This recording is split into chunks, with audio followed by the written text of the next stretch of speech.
Shalom Aleichem, blessed souls of Dhamma talk from Eirites Kronats, Chof Aleph, Kislev, the 21st of Kislev, 5,707 years, shining into the creation.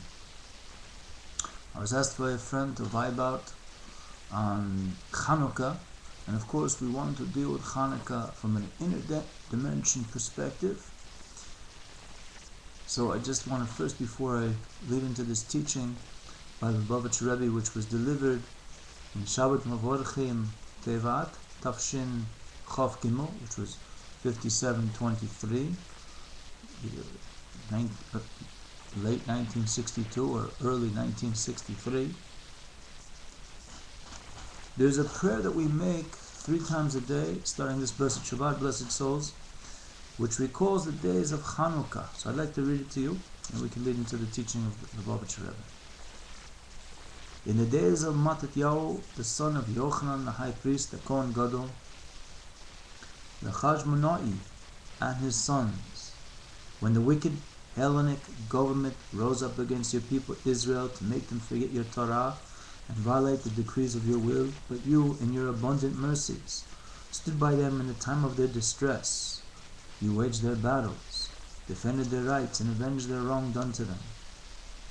You delivered the mighty into the hands of the weak, and the many into the hands of the few, the impure into the hands of the pure, the wicked into the hands of the righteous, and the wanton sinners into the hands of those who occupy themselves with your Torah. You made a great and holy name for yourself in your world, and effected a great deliverance and redemption for your people to this very day. Then your children entered the shrine of your house, cleansed your temple, purified your sanctuary, kindled lights in your holy courtyards, and instituted these 8 days of Chanukah to give thanks and praise to your great name. L'hail l'shimcha agadol. That being said, blessed souls, the Rebbe started off with this teaching on that blessed Shabbat 47 years ago, as of this coming blessed Shabbat, and we all reach this coming Shabbat in a pleasant and peaceful way, whether we be of the children of Israel, Ken Yubo Shlita, or the Bnei Noach, and all the descendants of Ham, Shem, and Japhet. So the Rebbe started like this: Va'ata barechamecha harabim amato lehem be'ez toratom. That you and your abundant mercy, referring to Creator, stood up for them, the nation of Israel, at the time of them being in terror and agony. Ravta et rivam. You took up their battle, Vadantam et dinam, and you judge their judgments, Nikamto et nikmatam, and you took revenge on their revenge. For at that time, the Yehudim, the Jewish people, being violated spiritually and physically by the Assyrian Greeks who had run over the land and desecrated the temple and desecrated the people, raped the women, starved the children, killed the men, all in the name of their idea that human intellect is greater than divine intellect, manifesting in their ways which were not our ways, try to sanctify and hold above all the ever-presence of the Almighty, the Shekhinah, as the source of our empowerment in this world for us and all inhabitants of the world. That was the parenthetical note, blessed souls, but continuing, the Rebbe continued with V'tzarech lahavin mahu inyan amato lehem be'et toratom. The Rebbe asked a question. We need to understand, what is this idea that the Almighty stood up for us? I mean, if we look in Hilchot Yesod Torah, in the laws of the foundations of the Torah, we see that the Almighty is not limited to body.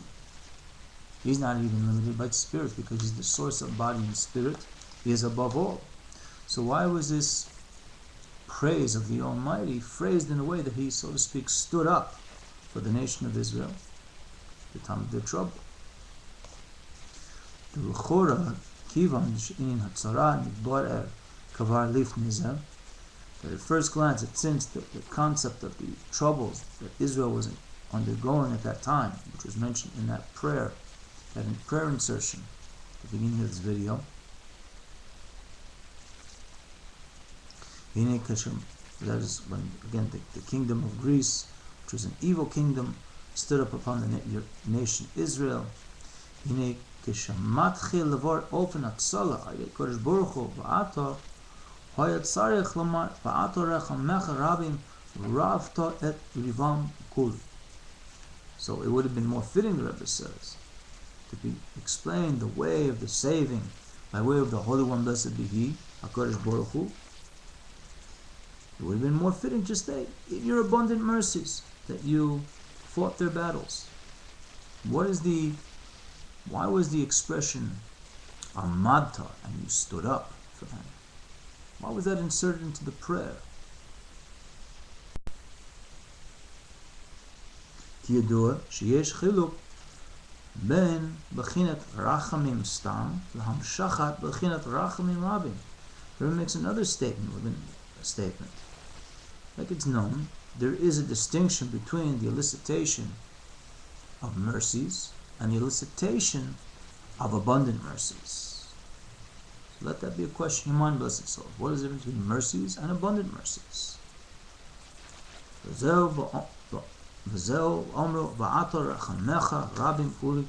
this, what the sages of Israel had written down, committed for writing as part of our tradition, to say of the Almighty that you, in your abundant mercies,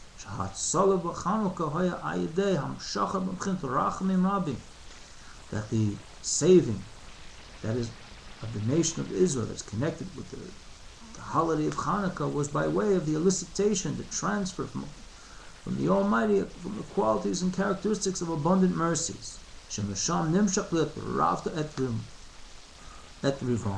And from there, since we were privy to abundant mercies, from there the Almighty fought our battles.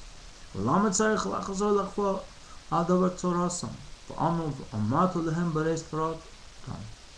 the Rebbe asked the question, why was there a need to return to this idea of the matter that was troubling them?